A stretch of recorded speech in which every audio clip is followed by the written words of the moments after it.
नमस्कार दोस्तों।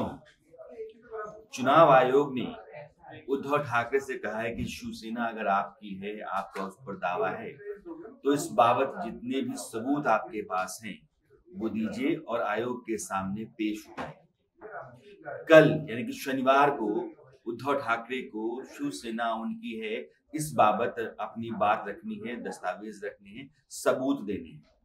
यानी कि सुप्रीम कोर्ट के फैसले के बाद चुनाव आयोग ही अब ये तय करने जा रहा है कि जो तीर धनुष का निशान है वो उद्धव ठाकरे की शिवसेना के पास है या फिर एकनाथ शिंदे की शिवसेना के पास है। यानी कि शिवसेना कौन असली है।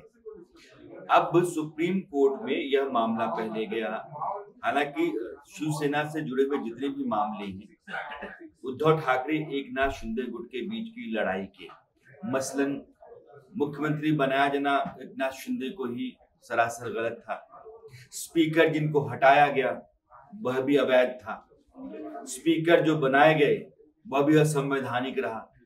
तो ये तमाम जो मामले हैं वो सुप्रीम कोर्ट के सामने हैं, जिनको उसने क्लब करके कॉन्स्टिट्यूशन बेंच को दे रखा है। यह मामला भी आया जिसमें उद्धव ठाकरे की टीम ने, उद्धव ठाकरे की तरफ से ये कहा गया कि चूंकि सारे मामले सुप्रीम कोर्ट में हैं और चुनाव आयोग में एकनाथ शिंदे पहुंचे हुए हैं कि शिवसेना का निशान जो है वो उनको दिया जाए, तो इसलिए सुप्रीम कोर्ट ये आदेश दे कि जब तक फैसला निर्णय सुप्रीम कोर्ट नहीं कर लेता है तब तक चुनाव आयोग वहां कोई फैसला नहीं करेगा। लेकिन सुप्रीम कोर्ट ने फैसला ये दिया कि बाकी सारे मामले संवैधानिक हैं, लेकिन यह जो दायरा है वो चुनाव आयोग का है। एक संस्था है लोकतंत्र के भीतर और उसी का जिम्मा बनता है कि तय करे कि चुनाव चिन्ह किस गुट को जाएगा, किस धड़े को जाएगा और पार्टी के बीच में बंटवारा हो जाता है। तो दरअसल 1967 में एसपी सेन वर्मा जो इलेक्शन कमीशन को हेड कर रहे थे, उन्होंने सिंबल के लिए एक ऑर्डर तैयार किया, इसको 1968 सिंबल ऑर्डर कहते हैं।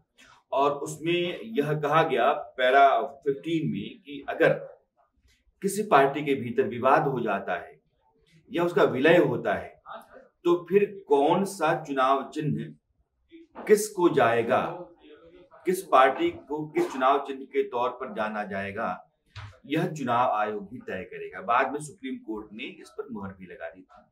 1971 में एक मामला आया, सादिक अली बनाम चुनाव आयोग, और 1971 के उस मामले में भी यही ऑर्डर जो 1968 का था सिंबल ऑर्डर, उसको फॉलो किया गया।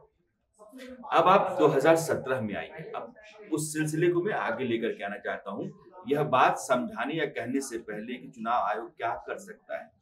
तो 2017 में जब समाजवादी पार्टी के भीतर घमासान चल रहा था तो अखिलेश यादव ने अपने पिता मुलायम सिंह यादव, जिनको समाजवादी पार्टी का संस्थापक कहा जाता है, उनको बेदखल करके पार्टी के ऊपर अपना कब्जा कर लिया। वो पार्टी के अध्यक्ष बन गए।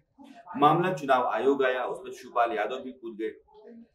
चुनाव आयोग ने फैसला जिस आधार पर दिया वह था कि चुने हुए प्रतिनिधि किसके पास ज्यादा हैं। अखिलेश के पास समाजवादी पार्टी के विधायकों सांसदों का बहुतायत था और इसी आधार पर पार्टी का सिंबल और समाजवादी पार्टी अखिलेश यादव के पास रह गए। मुलायम सिंह को नहीं मिले, अखिलेश ही वहां विजेता के तौर पर सामने आए।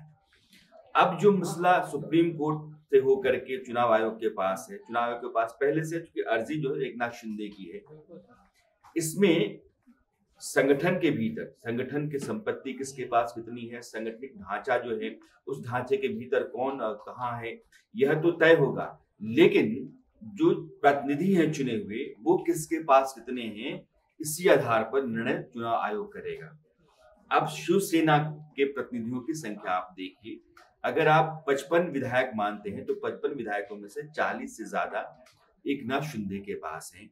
और अगर शिवसेना के विधायक सांसदों की संख्या 18 है तो उसमें से दावा उस गुट का है कि 12 सांसद उनके पास हैं, एकनाथ शिंदे के पास। तो सांसदों की मेजोरिटी, विधायकों की मेजोरिटी, और वैसे भी संगठन के भीतर भी कई शहरों में उन्होंने दिखाया है कि पार्षदों की या फिर कार्यकर्ताओं की जो तादाद है यह एकनाथ शिंदे गुट के पास ज्यादा है। और उसका ताजा उदाहरण इस बार की दशहरा रैली रही है। उद्धव ठाकरे ने शिवाजी पार्क में रैली की, जहां की बाला साहब ठाकरे किया करते थे। एकनाथ शिंदे ने बांद्रा कुर्ला वाले स्टेडियम में किया। एकनाथ शिंदे के पास बड़ी तादाद में लोग थे, देश भर से शिवसेना के नेता कार्यकर्ता वहां जुटे हुए थे और ठाकरे परिवार का एक धड़ा यानी कि उद्धव ठाकरे के जो भाई हैं जयदेव ठाकरे, उनकी पत्नी स्मिता ठाकरे या निहाल ठाकरे उनके बेटा, ये सब लोग जो थे वो एकनाथ शिंदे के मंच पर थे। भीड़ सबसे ज्यादा उनके पास थी, सुरक्षा के बंदोबस्त वहां ज्यादा थे। उस मुकाबले में उद्धव ठाकरे का जो मामला था वो कमजोर था, हल्का था। तो यहाँ से भी एक संकेत मिला और इसको भी सुप्रीम कोर्ट में एकनाथ शिंदे गुट जो है, माफ कीजिएगा, चुनाव आयोग के सामने एकनाथ शिंदे गुट रखेगा। ये सबूत है तो सिर्फ विधायक ही नहीं है, सांसद ही नहीं है, बल्कि कार्यकर्ता भी है और संगठन के भीतर के बाकी लोग भी हैं। एकनाथ शिंदे ने बाला साहब ठाकरे की ठाणे रैली की वो कुर्सी भी अपने मंच पर रखी थी, जिस कुर्सी पर बाला साहब ठाकरे ने बैठ करके और रैली की थी।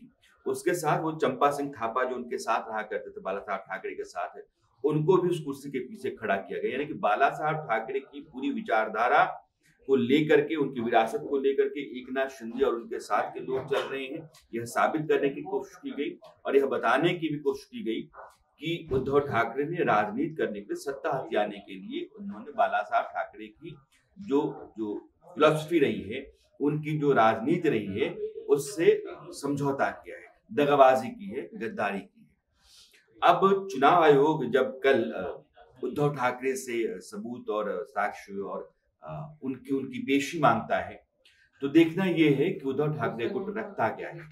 लेकिन मैंने आपको कहा कि 1968 का अगर आप सिंबल ऑर्डर देखें, आप सुप्रीम कोर्ट के बाद जो फैसले देखें, आप 2017 में चुनाव आयोग ने समाजवादी पार्टी के बीच में बंटवारे को लेकर के जो निर्णय दिया उसको आप देखें, तो यह समझना बहुत आसान हो जाता है कि एकनाथ शिंदे गुट के पास शिवसेना और उसका चुनाव चिन्ह का जाना लगभग तय सा है।